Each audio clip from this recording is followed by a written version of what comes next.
안녕하세요. 뿌린 대로 거둔다는 말을 온몸으로 실감은 40대 초반 여자입니다. 저는 가족이라는 단어를 참 좋아합니다. 추억 속의 가족은 늘 다정하고 포근했거든요. 하지만 세상엔 가족이란 이름으로 온갖 횡포를 부리는 사람도 있더군요. 저희 시댁 식구들처럼 말이죠. 자기 자신만 알고 마음대로 가족을 휘두르려다 결국은 다 자기 업으로 돌아온 시댁 식구들 이야기 하려고 합니다. 저희 부모님은 작은 반찬 가게를 운영하고 계세요. 어릴 때부터 전 친정엄마보단 친정아버지와 시간을 많이 보내는 편이었어요. 제가 어릴 적부터 엄만 작은 식당을 운영하셔 정신없이 바쁘시다 보니 친정아버지께서 항상 절 업고 다니셨거든요.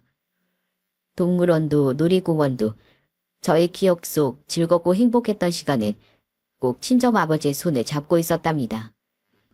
그래서 다른 친구들과는 다르게 질풍노도 시기의 고민도 대학 진학을 앞둔 선택의 갈림길에서도 첫 연애의 설렘도 이별의 아픔도 전부 다 친정아버지에게 털어놓았어요.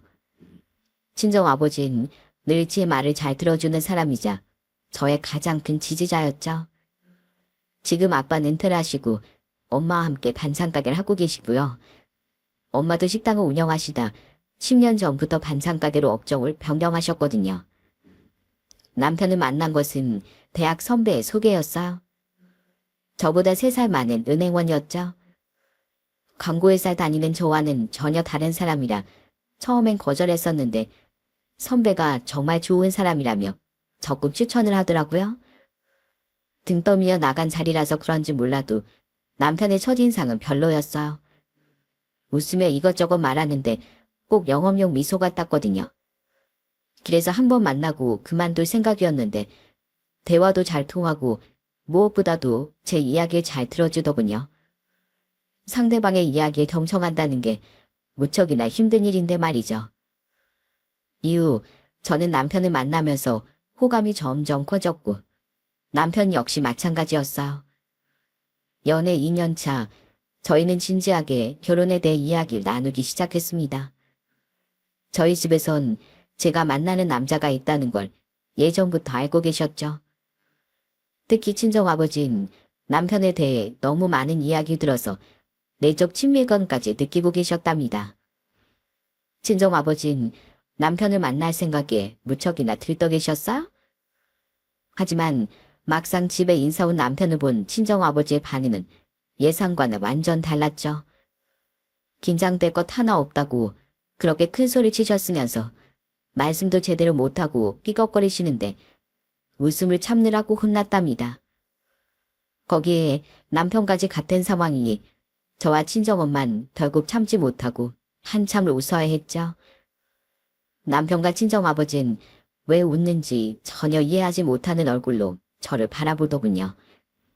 그 모습도 마치 데칼코마니처럼 똑같아 저는 겨우 웃음을 참아야만 했습니다. 식사 시간은 화기애애했고 긴장감이 풀린 친정아버지는 남편에게 이것저것 물어보셨어요. 그러다 두 사람은 축구를 좋아한다는 공통점을 찾았고 언제부턴가 제 이야기보단 축구 이야기로 아주 신이 나셨더라고요. 당신은 사위감 불러놓고 축구 이야기가 하고 싶어요? 아이 한 가족이나 다름없는데 뭐 어때? 이야기도 잘 통하고 이제 우리 가족 중에서도 이렇게 축구 이야기를 할 사람이 생기다니 진짜 내가 이날을 얼마나 기다렸는데 아이고 신나셨네 신나셨어. 손서방 괜히 맞춰주지 마로. 나중에 손서방이 피곤해. 아닙니다. 아버님이랑 대화가 잘 통해서 저도 너무 좋습니다.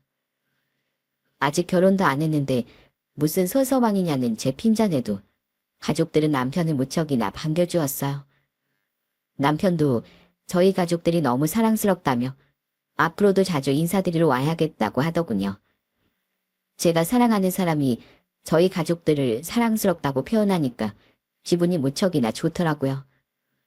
남편이 가고 나서도 가족들은 남편에 대한 칭찬이 일색이었어요. 그냥 난 많은 거 안 바란다. 너희가 서로 잘 챙겨주고 행복하면 그만이지.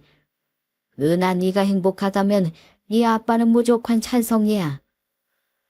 친정 아빤 남편과 이야기를 하면 할수록 이 사람이 얼마나 배려심이 많고 다정한지 알 것 같다며 제게 좋은 사람 만난 것 같아 다행이라고 하셨어요.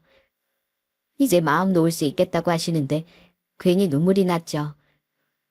남편이 저희 집에 인사를 오고 얼마 지나지 않아 저 역시 시댁에 초대를 받았어요. 손이 벌벌 떨릴 정도로 긴장이 되더군요. 하지만 그날 처음 본 시댁은 단란하고 분위기가 좋아 보였습니다. 그래서 긴장을 멈출 수 있었어요. 시모는 부드러운 목소리로 말씀하셨어요. 난 며느리가 아니라 딸이 하나 더 생겼다고 생각하고 싶어. 우리 이제 가족이니까 서로 도와가면서, 아이 가족이라는 게 뭐야? 서로 돕고 믿어주는 게 가족 아니겠어? 그러니까 앞으로 우리 잘 지내보자꾸나. 고부 갈등이고 뭐고 그런 거 딱 질색이야 난. 물론 이 말에 숨겨진 의미가 무엇인진 결혼하고 나서야 알았습니다만 당시엔 시댁 식구들과도 잘 지낼 수 있을 것 같다는 생각으로 행복하기만 했죠. 하지만 저의 이런 희망찬 생각은 결혼 준비에 들어가면서 하나씩 하나씩 금이 가기 시작했어요. 결혼 준비를 하다 보면 그렇게 신혼부부들이 많이 싸운다고 하던데 저와 남편은 한 번도 싸운 적이 없었어요. 둘 다 복잡하고 번거로운 것들은 다 생략하기로 했죠. 대신 신혼집만큼은 부족한 것 없이 채워보자는 생각이었어요. 양가 부모님들께서도 흔쾌히 찬성하셨고요. 둘 다 생각이 비슷하니 의견 조율이라고 할 것 없이 일사천리로 진행할 수 있었답니다. 이대로 결혼식장으로 들어갈 줄 알았는데 예상치 못한 변수가 생겨버렸어요. 바로 시모였죠. 갑자기 점심때 회사 근처로 갈 테니 좀 보자고 하시더군요. 어머님, 여기까지 무슨 일이세요? 결혼 준비한다고 정신없지? 그래, 준비는 잘 되어 가니? 네, 그래도 재훈 씨랑 잘 이야기해서 이제 거의 준비는 끝나가요. 시모는 모임을 가시는 건지 다녀오신 건지는 알 수 없었지만 평소와는 좀 달라 보였어요. 표정도 살짝 굳어 있으신 것이 뭔가 기분이 싸늘했죠. 내가 이런 말은 안 하려고 했는데 네가 눈치가 너무 없는 것 같아서 말이야. 네? 그게 무슨 말씀이세요? 넌 결혼 준비하면서 다른 사람들 어떻게 준비했는지는 안 알아보니? 아니면 알면서도 이렇게 시침이 뚝 떼고 있는 거야? 시모의 날선 말투에 당황스러운 건 제 쪽이었어. 도대체 어디서 무슨 말을 듣고 오신 건지 전혀 상상조차 가지 않았죠. 다른 집에서 며느리가 혼수품으로 명품 가방을 해온다니 다이아 반지를 해온다느냐 하는데 넌 어떻게 그런 말이 하나도 없어. 어머님, 재윤 씨랑 말씀드렸잖아요. 저희 혼수랑 예단 이런 건 없이 간다고요. 신혼집 하기도 빠듯한 예산이라 어쩔 수 없다고 말씀드렸을 땐 괜찮다고 하셨잖아요. 그럼 그게 진짜란 말이야? 말만 그렇게 하는 게 아니라? 아니, 결혼한다면서 홀세울 생각도 안 했던 거야? 처음부터? 정말이지 한숨이 절로 나왔습니다. 남편과 제가 결혼 비용에 대해 이야기를 나눴을 때 놀라운 이야기를 하나 들었거든요. 시모가 사기를 당하신 적이 있는데 그때 일을 해결하느라 남편이 모아둔 돈을 썼다고 하더라고요. 그것도 시부 몰래 말이죠. 시부가 알면 큰일 날 일이라 몰래 해결을 한다고 생각보다 많은 돈을 모으지 못했다며 제게 사과를 한 적도 있었죠. 어머님, 저희가 지금 예산이 그렇게 많은 것도 아니고요. 어머니께서 바라시는 건 알겠는데 저희한테는 좀 무리예요. 다음에 저희가 좀 상황 좋아지면 그때 사드릴게요. 다음 언제? 말만 그렇게 하고 넘어갈 생각인 거 나 다 알고 있거든. 저는 하고 싶은 말을 눌러 참으며 좋게 이야기를 끝내려고 했어요. 굳이 부딪히고 싶은 마음은 없었거든요. 하지만 시모는 막무가내셨죠. 아니 결혼을 한다면서 그런 준비도 없이 한다고 한 거야? 직장 생활이 몇 년인데 돈도 하나 제대로 모아두지 않고 뭐 했니? 친정에서 그런 거 다 안 가르치시니? 어머님, 저도 충분히 돈 모았고 그 일도 알아요. 저희도 계획 세워서 준비하고 있고요. 그런데 혼수로 가방은커녕 이불 조가리도 안 한다는 게 말이 되니? 그깟 돈 몇백 하는 게 그렇게 아까워? 설마 너 우리 아들 돈으로 결혼 준비하고 있는 건 아니지? 전 정말이지 끝까지 참으려고 했지만 시모의 선 넘는 말씀엔 도저히 견딜 수가 없더군요. 어머님, 근데 생각보다 재훈 씨가 돈을 못 모았더라고요. 어머님 빚 갚는다고 허리가 힐 정도로 빚 갚는 데 집중했다고 하더라고요. 이 상황에서 과연 어머님 아들이 돈을 얼마나 모을 것 같으세요? 네? 제 말에 시모의 얼굴이 하얗게 질리시더군요. 아마 제가 알 거라곤 생각지 못하셨던 것 같아요. 거기다 재윤 씨가 한쪽이 더 많이 부담하는 건 딱 질색이라고 했어요. 어머님도 잘 아시잖아요. 그 사람 돈에 있어서 꼼꼼하고 칼 같은 면이 있는 거예요. 저희 계획 세운 것 좀 보실래요? 어머님이 보시면 깜짝 놀라실 텐데. 아이 됐다. 머리 아프게 뭐하러 보여줘? 시모는 못마땅한 얼굴로 알아서 하라고 하시곤 자리를 박차고 일어나셨어요. 저는 그 일이 마지막일 거라고 생각했죠. 하지만 또 다른 일로 저희 발목을 잡으시더라고요. 아니 결혼식장은 뭐 이런 곳으로 해. 우리 집 하객만 하더라도 300명은 되겠구만. 엄마, 우리가 무슨 300명이야. 괜히 사람 많으면 복잡하기만 하죠. 그리고 여기가 어때서요? 회사에서 제공하는 웨딩홀이라 다른 곳에 비해서 저렴하게 빌릴 수 있고 교통편도 좋고. 아무리 그래도 아이 엄마 쪽 사람들 얼마나 많은데. 다들 너 결혼한다고 청첩장 언제 주냐고 전화 2개 풀날 지경이야. 내 손님도 모셔놓고 자리 없다고 그냥 가라고 할 거야? 아유 그만. 당신 그 무슨 말도 안 되는 소리. 우리 쪽이 무슨 300명이나 된다고 해? 왜 저도 제발 그만 좀 쳐. 하여튼 저 입방정은. 시부까지 나서서 말도 안 된다고 하셨지만 시모의 고집은 꺾일 줄을 몰랐죠. 엄마, 이제 와서 바꿀 수 없는데 고집 좀 그만 부리세요. 뭐? 고집? 됐다. 그래 너희 마음대로 해라. 그딱 결혼식 안 가면 그만이야. 나 없이 어디 잘해봐. 자식 새끼들 키워봤자 아무 소용없다더니 그 말이 딱이네. 참 어이가 없었습니다. 아니 말이 되는 욕을 하셔야 저희들 수긍을 하지. 이건 너무 아니잖아요. 시부께선 자신이 알아서 할 테니 걱정 말라고 하셨지만 저도 남편도 마음이 편하진 않았어요. 결혼식 당일 절대 안 오겠다고 하셨던 시모는 언제 그랬냐는 듯 곱게 한복을 입고 나타나셨어요. 물론 얼굴 표정은 잔뜩 굳은 상태였고요. 남편의 말에 의하면 시부께서 무섭게 호통을 치셨다는데 자세한 내막은 잘 모르겠더라고요. 곧 예식이 시작되고 친정아버지 손을 잡고 예식장에 들어가는데 너무 놀라 순간 발을 헛디딜 뻔했지 뭐예요. 그렇게 손님이 많을 거라고 하던 예식장은 자리가 부족하기는커녕 드문드문 빈자리가 보일 정도였어요. 나중에 따로 들었는데 시모가 그렇게 대인관계가 좋은 분은 아니셨더라고요. 그런데도 예식장 좁다고 큰 소리를 뻥뻥 치셨던 거였습니다. 시모는 동분서주하면서 우리 아들 결혼한다고 전화를 돌리셨는데 다들 축의금만 하겠다는 대답만 돌아올 뿐 진짜 와주신 분은 얼마 되지도 않았어요. 저는 그 말을 듣고서야 시모가 결혼식 내내 왜 굳은 얼굴을 하고 계셨는지 알겠더군요. 남편과 전 예식장을 바꿨으면 큰일 날 뻔했다고 안도의 한숨을 내쉬었고요. 결혼을 하고 한동안은 적응한다고 정신이 없었어요. 거기다 큰 프로젝트가 있어서 저희 팀 모두가 매달려 일을 한다고 집에 늘 늦게 들어갔죠. 겨우 하나 마무리하고 주말에 집에서 쉬는데 시모로부터 전화가 왔습니다. 주방이모 한 분이 갑자기 그만두셔서 일손이 부족하다고 좀 와줄 수 있느냐고 말이죠. 완전 지친 상태였지만 부탁이라고까지 하시는데 거절하기가 좀 힘들더라고요. 그래서 하루 정도는 괜찮겠지 싶어서 가게로 갔습니다. 시모는 와줘서 고맙다고 하시더니 저더러 주방으로 들어가라고 하더군요.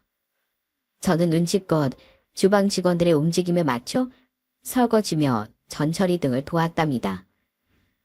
한바탕 폭풍이 몰아치고 브레이크 타임이 되었어요. 주방에서 가장 오래 일하셨다는 이모 한 분이 고생했다고 시원한 커피를 주시더군요. 며느님, 갑자기 오셔서 너무 고생했어요. 아유, 진짜 이게 다 무슨 일이래. 아니에요. 근데 갑자기 이모님 한 분이 그만두셨다면서요? 갑자기 그만두긴 무슨, 그만둔다고 몇 달 전부터 이야기했는데 들은 척도 안 하고 계시더니만 오늘 같은 사단을 만들었지 뭐. 하여튼 평소에 직원들 그렇게 험하게 다루니 버티는 사람이 얼마나 되겠어요. 그 직원도 정말 일도 열심히 하고 좋은 직원이었는데.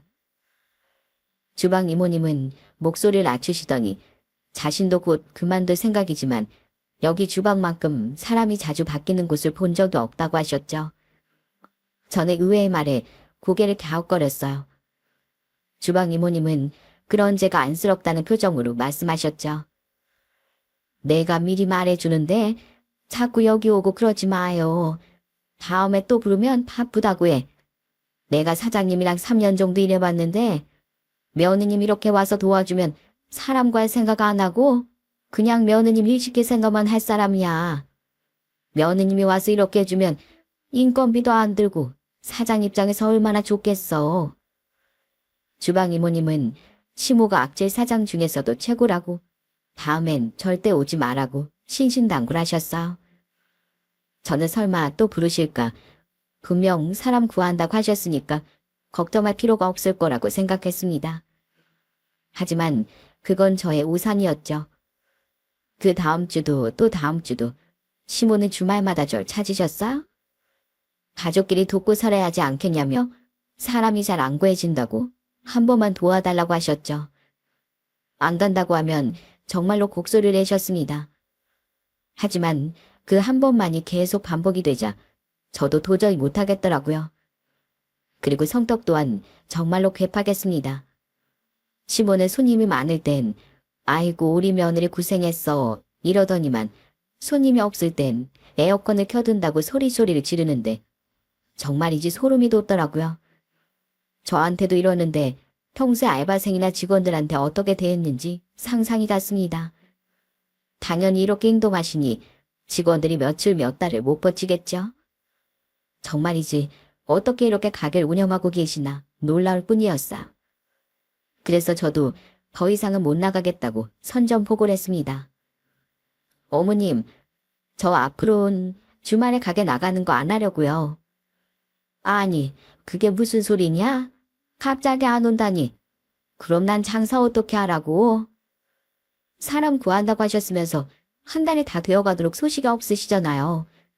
저도 평일에 회사 일로 바빠서 쉴 틈도 없는데 주말 내내 가게에 있으려니까 집안일도 못하고 온몸이 안 아픈 곳이 없어서요. 아니 나이도 어린 것이 고작 그 일 좀 했다고 몸이 아파? 너 어디 몸에 하자 있는 건 아니고? 제가 앞으로 가지 않겠다고 하자 화가 난 시모는 막말을 던지셨어요. 가족끼리 이 정도도 못하면 너 결혼은 뭐하러 했니? 그냥 혼자 살지. 일주일에 겨우 이틀 나와서 도와주면서 온갖 힘든 처분 다 하고. 내가 너 고생한다고 별말도 안 했잖아. 너 브레이크 타임에 커피나 홀짝거리고 있는 거 모를 줄 알아? 어머님, 브레이크 타임은 말 그대로 쉬는 시간이에요. 잠깐 밥 먹고 커피 한잔한 게 그렇게 마음에 안 드셨으면 절 부르지 마셨어야죠. 어디서 잘했다고 말대꾸야? 당장 와. 식당 바쁘니까? 시모는 쓸데없는 소리 하지 말고 당장 오라고 소리 지르셨어요. 저는 절대 가지 않겠다고 했죠? 당연히 제 대답에 화가 난 시모는 시부모 알길 뭐로 알게 이러냐며 가정교육까지 운운하시면서 난리를 치더라고요. 저도 화가 나서 한마디 받아치려는데 옆에서 듣고 있던 남편이 갑자기 끼어들었죠. 이 사람 며칠 동안 프로젝트로 잠도 제대로 못 자고 가서 도와드렸잖아요. 도대체 뭘 얼마나 더 하라고 그러세요, 엄마? 제발 며느리 좀 쉬게 해주세요. 왜 이렇게 가만히 안 놔두시는 거예요? 네? 남편의 등장에 당황하신 시모가 변명을 늘어놓으셨지만 남편은 더 이상은 갈 수 없으니 빨리 사람을 알아보시라고 하곤 전화를 끊었어. 곧 아주 장문의 문자로 어떻게 자신에게 그럴 수 있느냐고 하셨지만 저도 남편도 모른 척을 했답니다. 그렇게 시모와 서먹한 관계가 이어지던 어느 날 저는 기분 나쁜 전화를 받았어요. 남편에겐 여동생이 둘 있었는데 그중 첫 번째 시누이가 일찍 결혼을 해서 초등학교에 다니는 아이들이 있었답니다. 하루는 시누이가 부탁이 있다며 제게 전화를 해오더라고요. 큰아이가 수행평가를 해야 하는데 도와달라는 것이었죠. 무슨 포스터 학습 발표라고 하는데 말은 부탁이었지만 실상은 강요였습니다. 언닌 광고회사 다니니까 이런 일 다 아무것도 아니잖아요. 그냥 바로바로 가능하죠? 내일 오후 6시까지 해서 우리 집으로 좀 와줘요. 와서 발표하는 것도 좀 봐주면 되겠네. 아가씨, 수행평가는 스스로 해야죠. 제가 조언은 충분히 해드릴 수 있는데 만들어드리는 건 좀 곤란해요. 아니 언니, 뭐 곤란한 일이 뭐가 있다고 그래요? 조카를 위해서 그 정도도 못해요? 시누인 자신의 말을 무시하냐며 아주 난리도 이런 난리가 없었어. 아니야 말이야 바른 말이지. 수행평가가 그렇게 걱정이 되면 시누이가 스스로 해도 될 일이잖아요. 저는 치밀어 오르는 화를 꾹꾹 눌러 참아가며 끝까지 거절했어요. 그러자 시누이가 버럭 소리를 지르더군요. 진짜 고작 구멍가게만 광고회사나 다니면서 무슨 말이 그렇게 많아요. 이렇게 입시를 많은 사이에 끝내도 벌써 끝냈겠네. 아가씨의 선을 넘는 발언에 제 머릿속은 금방이라도 터질 것 같았어. 저도 더 이상은 좋게 말이 나오지 않았죠. 아가씨, 저한테 뭐 맡겨두셨어요? 그렇게 수행평가가 절실하면 학원을 보내시던가요. 그리고 아가씨는 저 같은 구멍가게라도 다니고 있나 봐요. 내가 알기로 몇 년째 백수로 알고 있는데. 뭐라고요? 지금 말 다 했어요? 저의 심장을 콕 찌르는 한마디에 시누인 답답해 미치겠다는 목소리로 성화였지만 저는 끝까지 거절했습니다. 저와 시누이의 대화는 끝날 기미가 보이지 않았죠. 그리고 아가씨, 전 회사 외 일은 안 받거든요. 정 저한테 시키고 싶으시면 견적서 뽑아드릴 테니까 참고하세요. 문자로 넣어드릴게요. 시누인 할 말을 잃었는지 아무런 대답이 없었어요. 대신 씩씩거리는 거친 숨소리만 들렸죠. 제가 영 바쁘시면 견적서 보내드리겠다고 했더니 결국 필요 없다고 소리를 지르곤 전화를 끊었죠. 네, 솔직히 조카 도와줄 수 있습니다. 하지만 말이 아다르고 어다르다고 하잖아요. 부탁을 하는 건지 명령을 하는 건지 그 꼰대 없는 말투와 평소에도 시누이가 꼬투리 잡는 일이 한두 번이 아니었기에 그냥 또 내가 도와주면 호구 잡히는 일이라는 생각이 들었어요. 그래서 거절했던 거였습니다. 내심 속을 시원했는데 얼마 안 있어 어떻게 시누이에게 말대꾸를 하느냐고 듣다같이 걸려온 시모 전화 받고 나니 다시 기분이 확 가라앉고 말았어요. 오녀가 아주 쌍으로 시비를 거는데 미치는 줄 알았습니다. 저는 틀린 말 한 거 없으며 그렇게 애들 키우는 게 과연 아이에게 도움이 되겠냐고 대꾸했죠. 이 일 때문에 시모와의 사이는 더 나빠져만 갔습니다. 그런데 결혼 3년 차가 되면서 저희 부부에겐 반가운 소식이 찾아왔어요. 기다리던 첫 아이를 임신했거든요. 남편과 전 드디어 우리에게도 아이가 찾아왔다며 무척이나 기뻐했답니다. 떨리는 마음으로 양가 어른들께도 이 소식을 전했죠.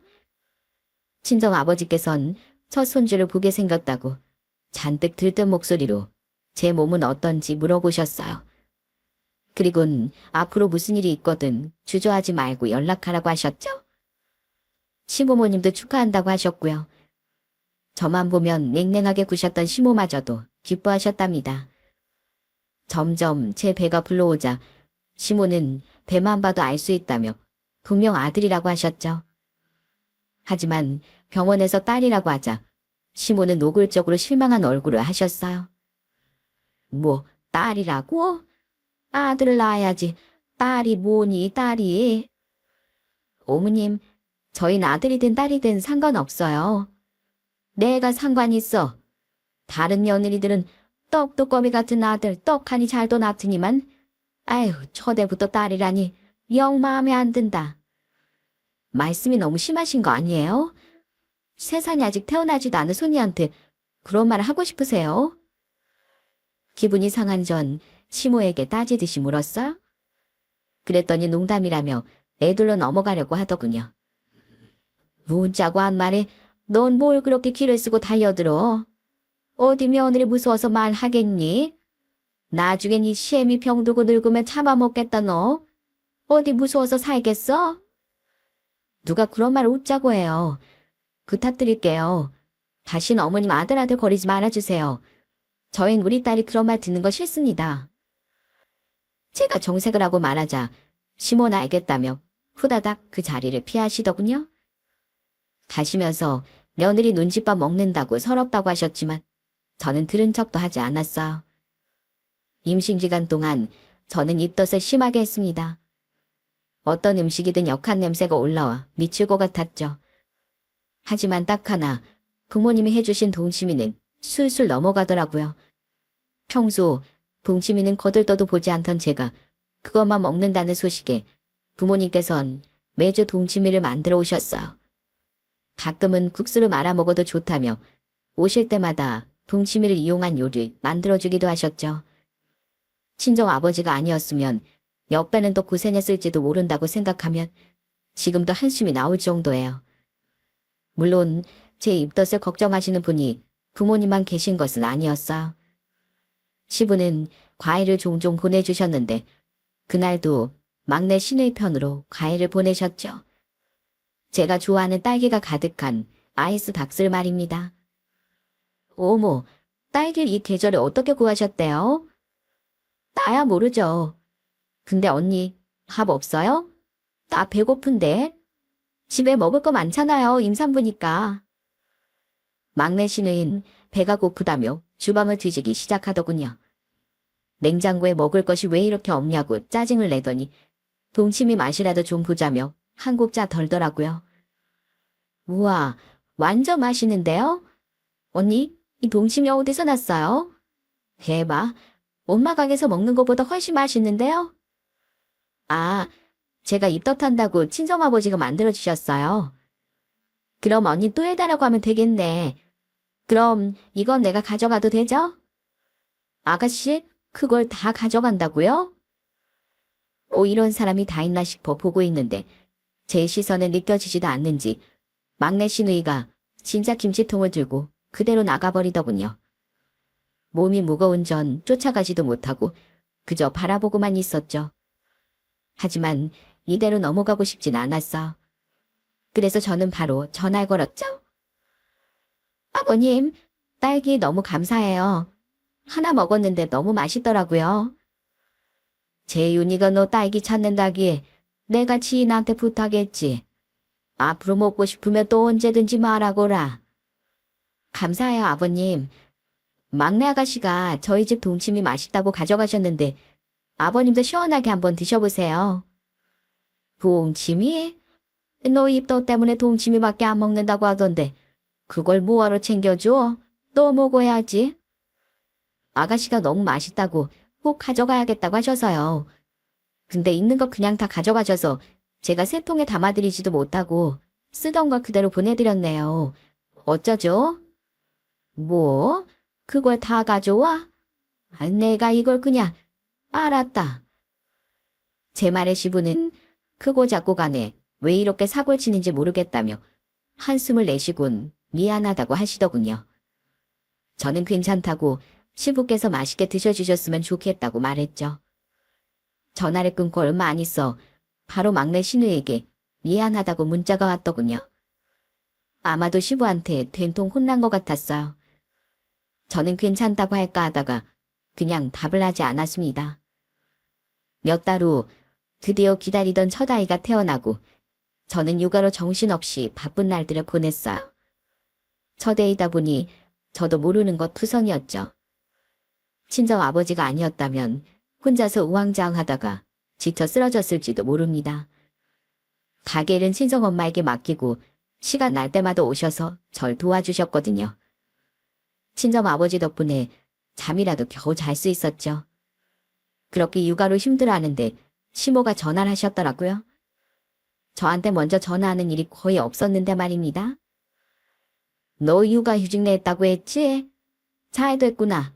나 지금 어딜 가봐야 하니까 당장 와서 가게 좀 봐라. 어머님, 제가 어떻게 가요? 애기도 있는데. 왜 못 와? 직원들 쉬는 곳에 눕혀두고 일하면 되지. 시간 없으니까 빨리 와. 시모는 무조건 와서 가게 보라고 절 몰아붙이시더군요. 제가 싫다고 하자 폭발한 시모는 전화기 터져라 소리 지르셨어요. 누구네 안 좁았냐? 난 더 어린애도 없고 다니면서 일했어. 시끄럽고 빨리 오라니까. 너랑 이렇게 말싸움하고 있을 시간 없어. 아니요. 그렇게 정 급하시면 막내 아가씨 부르시면 되겠네요. 전 그대로 전화를 끊고는 폰을 꺼버렸어요. 한동안 잠잠하나 싶더니만 시모의 막무가내가 또 시작된 것 같았죠. 그날 이후로 전 시부를 제외한 시댁 식구들의 연락을 다 무시했어요. 제 이야기를 들은 친정아버지께선 꼭 그렇게까지 할 필요 있겠냐고 하시며 걱정하셨지만 제 생각엔 변함이 없었죠. 그런데 2주일 정도 지났을까? 갑자기 시모에게서 문자가 도착했더라고요. 김치 감사하다고 전화를 하는데 무슨 소리인가 했죠? 친정아버지께서 저와 시모 사이가 좋아졌으면 하는 바람에 글쎄 김치 30포기를 시모 가게에 보내셨더라고요. 김치가 아주 맛있더구나. 손님들도 다들 좋아하시고 사돈 어른께 감사하다고 전해드리렴. 맛있었다니 다행이네요. 부모님께 꼭 전해드릴게요. 그래. 근데 사돈 어른도 그렇지. 누구 코에 붙이라고 고작 30포기만 보내신다니? 보내실 거면 한 100포기 정도 보내셔야지. 뭐라고요? 어머님, 저희 부모님이 바쁜 시간 쪼개가면서 만들어주신 거예요. 어떻게 그런 말씀을 하세요? 그래도 한식 집안을 사돈한테 보내면서 30포기가 뭐니? 30포기가. 이왕 보내실 생각이었으면 좀 더 보내라고 해라. 내가 홍보해 줄 테니까. 그리고 10포긴 따로 예쁘게 선물 포장 좀 해서 보내주고. 괜히 쓸 데가 있어서 그래. 내 말 무슨 말인 줄 알았지? 애미야, 부탁한다. 죄송하지만 그건 힘들 것 같습니다. 정 필요하시면 100포기 값은 지불하고 요청하시면 부모님께 말씀드려 볼게요. 뭐 이거 사? 사돈끼리 무슨 돈을 받아? 고작 그 100포기 만드는데 얼마나 시간 걸린다고. 난 옛날에 200포기, 300포기도 혼자 해보기도 했었어. 내가 앞으로 너 많이 이뻐해 줄 테니까 참말 말고 100포기 보내시라고 해라. 솔직히 말해서 니네 부모가 반찬 말고 뭐 할 줄 아는 게 있니? 이렇게 먹어주는 것만으로도 고마워해야지. 아무튼 내 말은 다 끝났으니까 준비하도록 해라. 끊는다. 시모는 자기 할 말만 하곤 급하다고 전화를 끊어버리더군요. 화를 낼 타이밍을 놓친 전 이번만큼은 시모께 사과를 제대로 받아야겠다 싶었습니다. 아무리 그래도 저희 부모님에 대해 그렇게 말을 하시면 안 되잖아요. 도저히 참을 수가 없더라고요. 때마침 오후에 은행 볼 일이 있던 전 바로 시모 가게로 달려갔죠. 단단히 따질 기세로 가게에 들어간 전 시모를 빠르게 찾았지만 어디에도 보이지 않았어요. 직원이 안쪽 휴게실에 있다고 알려줘서 심호흡을 하고 들어갔습니다. 문을 열려고 하는데 전화 소리가 새어나왔죠. 그래. 이번엔 꼭 해야지, 부녀회장. 내가 저번에 미끄러지고 얼마나 손해봤는지 알아? 매달 들어오던 게 없으니까 하던 것도 못하고. 아유, 그래. 그 재활용 판 것도 그렇고 장터 관리비도 그렇고 적당히 챙기기 딱 좋았는데 지금 하고 있는 옆편 애들 눈치 못 챘지? 역시 자긴 이런 일에 딱이라니까. 내가 다시 부녀회장 되기 전까지 잘 숨기고 있어. 내가 되면 다 보상해 줄 테니까. 아유, 걱정 마. 내가 이번엔 제대로 밑밥 깔아뒀어. 저는 시모 전화 내용을 듣곤 이거다 싶었어요? 안 그래도 남편이 시모가 부녀회장에 너무 목숨 걸고 있는 것 같다고 하던데 다 꿍꿍이가 있었구나 싶었죠. 저는 마음을 고쳐먹고 그 길로 부모님이 운영하는 반찬 가게로 다녀갔습니다. 아빠, 엄마, 혹시 김치 10포기 정도만 따로 가져가도 될까요? 제가 좀 필요해서요. 그리고 저희 못 먹어서 버리는 김치는 어디다가 두셨어요? 아빤 갑자기 찾아와 묻는 절 이상하게 보시더니 군말 없이 챙겨주셨어요. 제가 원하는 특별한 김치까지 말이죠. 저는 구석에서 김치통 하나하나 정성껏 담아 포장을 하기 시작했어요. 시모에게 보여줄 김치까지 완벽하게 말입니다. 땀까지 흘려가며 만든 김치를 들고 저는 시모를 찾아갔어요. 시모는 벌써 가져왔냐고 반색을 하며 절 반기셨죠? 저는 이를 악물고 말했습니다. 부모님께서 많이 급하신 것 같아서 10포기만 우선 가져왔어요.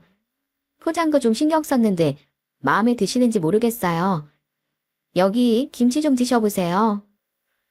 아유, 사돈 김치 한 마을에 뭐 하겠어. 조음스럽게 손이 작아서 문제지 맛이 뭐가 문제겠니. 하긴 규모가 규모니까 내가 이해해야지 어쩌겠어. 넌 너희 부모님 덕 많이 보는 줄 알아. 내가 너 때문에 속이 문드러질 지경이지만 성의를 봐서 넘어가는 거니까. 나머지 김치도 빨리 좀 가져오고, 알았지? 저는 혀끝까지 올라오는 분노를 겨우 참아가며 알겠다고 대답했어. 평소였으면 대답이 왜 그 모양이냐고 하셨을 시모는 기분이 좋은지 제 쪽으론 시선도 주지 않으시더군요. 하지만 시모는 모를 겁니다. 그 김치에 어떤 비밀이 숨겨져 있을지요. 저는 꼭 도움이 되셨으면 좋겠다고 말하곤 서둘러 가게를 나왔습니다. 그리고 다음날 역시나 예상한 듯 미친 듯이 휴대폰이 울리기 시작하더군요. 제가 전화를 안 받으니 우리 집 초인종이 연속적으로 들리기 시작했어요. 아니나 다를까 현관 앞엔 야차 같은 모습을 한 시모가 서 계시더군요. 문을 열자마자 시모는 저를 보자마자 무서운 속도로 달려오셨어요. 남편이 막지 않았다면 머리채가 잡혀 동네 한 바퀴는 거뜬하게 돌았을지도 모를 정도의 기세였죠. 너 누구 망하는 거 보려고 이래? 너 김치에 무슨 짓을 한 거야? 어머니, 무슨 일이에요? 동네 사람 창피하게 왜 이러세요? 말로요, 말로 좀 하시라고요. 저기 오늘 무슨 짓을 저질렀는지 알아? 내 꼴 좀 봐라. 내가 무슨 일을 당했는지 좀 보라고. 분노한 시모는 아파트가 떠나가라 소리를 지르셨어요. 남편은 하실 말씀 있으시면 들어가서 하자고 발버둥치는 시모를 끌고 집으로 들어갔어요. 전 아무렇지 않다는 듯 그 뒤를 따라 들어갔고요. 여보, 이게 다 무슨 소리야? 어머니 대체 왜 이러시는데? 저게 김치 좀 보내라고 했더니만 세상에 썩은 걸 보내서 오늘 내가 무슨 망신을 당했는지 알아? 왜요? 어머니께서 공짜 김치 보내라고 하셔서 시킨 대로 했는데 뭐가 잘못됐어요? 뭐? 오늘 그 자리가 어떤 자리였는지 알아? 나 부녀회장 선거 나가려고 아파트에서 입김이싼 아줌마들한테 선물로 보낸 거였단 말이다. 내가 무슨 꼴을 당한 줄 알아? 어머, 그런 말씀을 하시지. 전 어머님이 공짜로 김치 원하시길래 시중에 팔지 않은 공짜 김치 드렸는데요. 너무 죄송해요. 어떡하죠? 뭐 어쩌고 어째? 너 지금 터진 입이라고. 너 솔직히 말해. 나 약 올리려고 지금 복수한 거 맞지? 사실 오늘 제가 준비한 특별한 김치는 보통 김치와는 차원이 달랐거든요. 김치통 위쪽엔 멀쩡한 김치를 놓았었고 그 아래엔 썩은 배추를 대충 양념에 버무린 김치를 넣었거든요. 시모야 그런 상황을 전혀 모르고 그대로 선물을 하셨으니 당연히 난리가 났겠죠.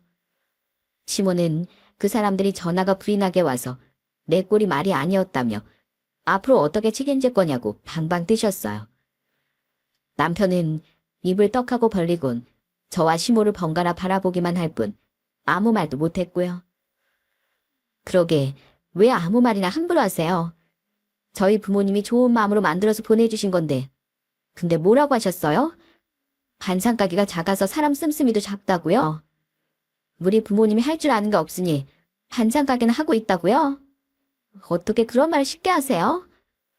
내가 무슨 틀린 말 한 것도 아니고 고작 그 말이 이렇게까지 안다고? 시부는 제가 미친 것이 분명하다고 당장 이혼해야 한다고 난리셨어요. 얼마 후 어떻게 아셨는지 그 시부까지 찾아오셨죠? 시부는 시모를 보자마자 무슨 사고를 치고 다니기에 동네 사람들이 집으로 찾아와 난리냐고 화를 내셨어요. 경찰에 신고한다는 말은 또 뭐야? 당신 대체 무슨 짓을 저지른 거야? 신고? 누가 신고를 한다는 말이에요? 부녀회에서 누가 고발을 했다던데. 당신이 이전에 회장으로 있으면서 온갖 나쁜 짓은 다 했다고. 이게 다 무슨 말이야? 사람들 찾아와서 김치로 난리치는 건 또 뭐고?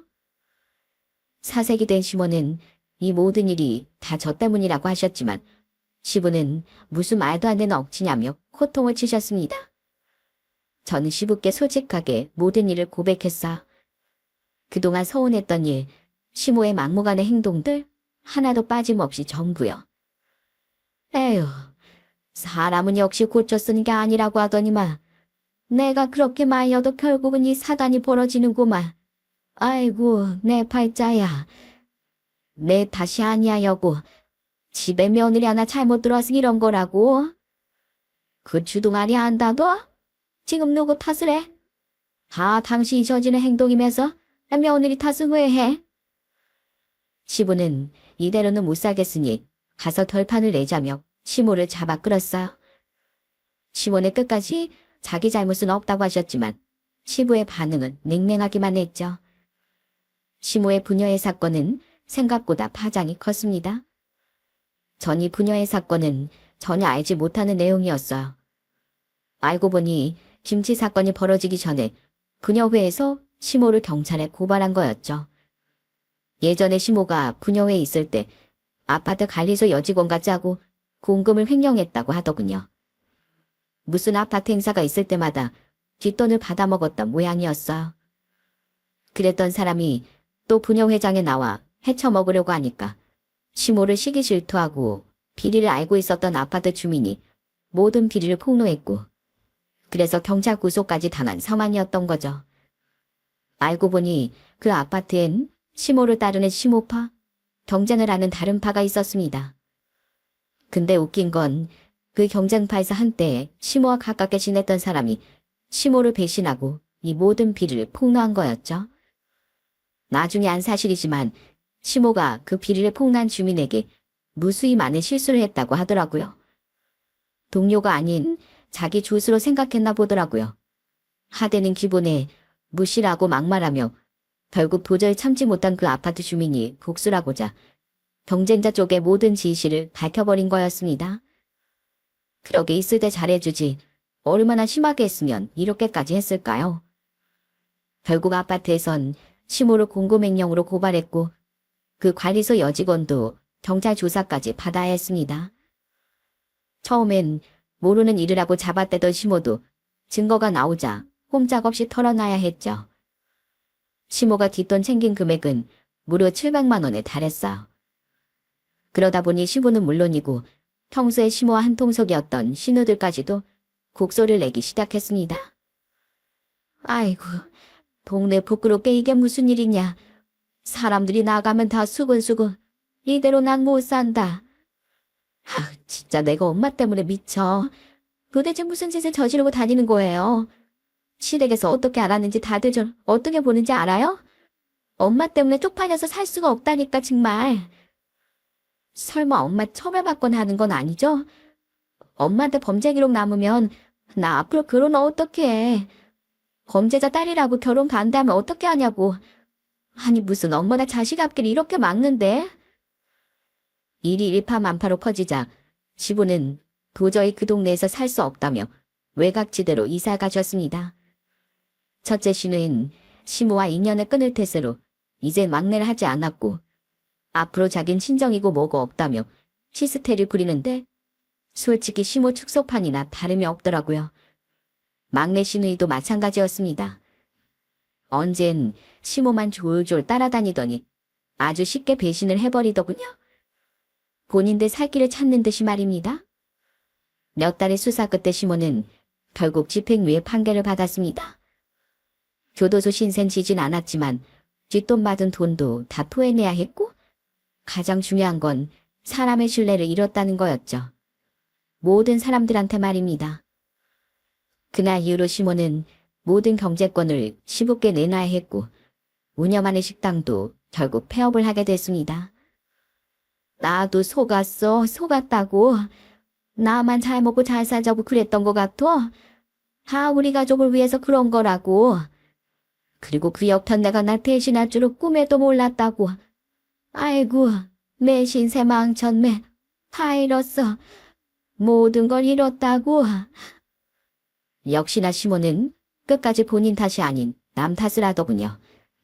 뭘 잘못했는지 모르고 비리를 폭로한 그 역편내가 잘못이라며 남 탓을 하기 바쁘셨어요.